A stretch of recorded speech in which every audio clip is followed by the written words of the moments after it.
Sa mainit na panahon, napakasarap kung may isang basong malamig na sorbetes na malasa, malinamnam, at natutunaw agad sa bibig.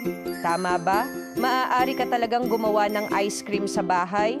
Madali lang, hayaan mo akong ipakita sa iyo. Ngayon, kahit sino ay maaaring gumawa ng ice cream sa bahay gamit ang napakaginhawang ice cream powder kit na ito. Kumuha lamang ng isang pakete ng pulbos, ihalo ito sa 400 mililitro na gatas o tubig, haluing mabuti at ilagay sa freezer ng 4 hanggang 5 oras. At mayroon kang makinis, malambot at masarap na ice cream tulad ng binili mo sa tindahan. Hindi kailangan ng mga makina, walang mga espesyal na kasanayan, kahit sino ay maaaring gawin ito.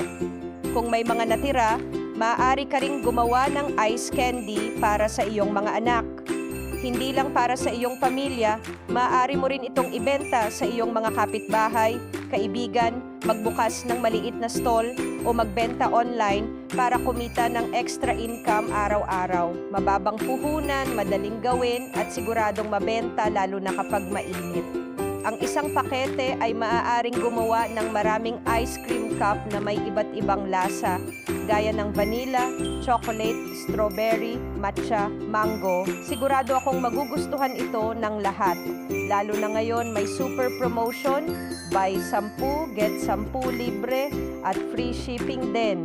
Masarap at nakakakuha ka rin ng mga karagdagang regalo. Subukan ito. Sino ang nakakaalam, maaring ito na ang simula ng iyong bagong pinagkukunan ng kita